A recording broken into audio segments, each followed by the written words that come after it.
Welcome to Detours Understanding Acquired Brain Injury. And with me, I've got Kate, who's feeling kind of tired right now. And I want to talk about neurofatigue and about like how it feels, and more than that, how it's different from different tired. You from regular tired, as it were, because a lot of people say, "Oh, I'm tired too," and it's like, well, this is a little different. And so we'll do a very brief, just recording on how it is. And hi, Kate.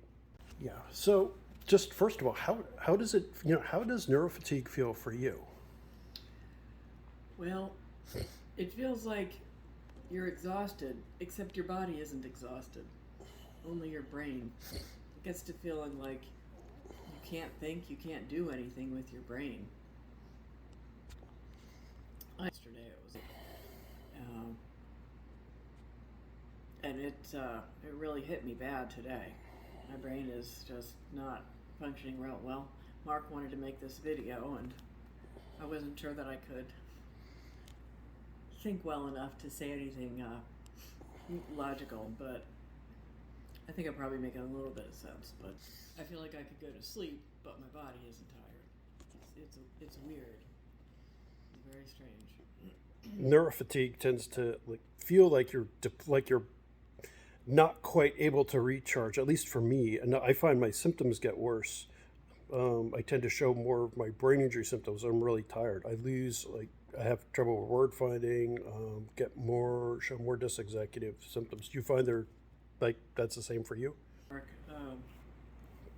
anything that I've managed to work around with the frontal lobe problems, with the neurofatigue, you're just so much more tired that it's harder to think in the new ways you've learned. So you're back relying on things that don't work anymore.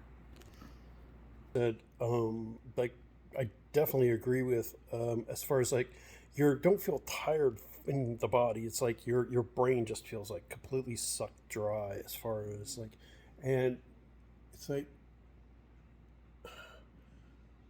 there's not even exactly a word for it. It's depleted would be about the only word that I can think of for something like that. And I want to keep this short. What do you use as strategies apart from sleeping? Do you use anything else to help compensate for it? I've tried caffeine. It might give you a half hour to an hour, but it's like flogging a dead horse. You've got a mostly dead horse, so you can flog it and it may get up and go a little bit, but there's just not much left. And this is something that is pretty universal. I find that just about every survivor, and those who also have other neuro diseases too, complain of having neurofatigue. And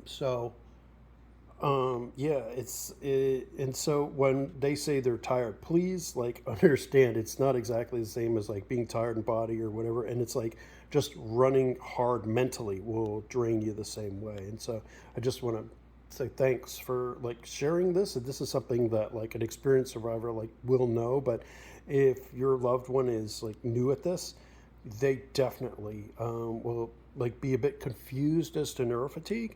So yeah, but expect this as a symptom, and this is not one of those symptoms that goes away. It's one that stays with you even over your recovery period. So rest frequently, and find out when your energy levels peak, because there are different energy peaks for physical, mental, energy levels, and so schedule activities based on when you have more physical energy or cognitive or those kind of things. Yeah. So. Any other advice? Hold on, let me flip this towards you. You can't think yourself out of it. You can't force yourself out of it. Usually it takes me a good night's sleep once I'm to that point. Yeah, that's true.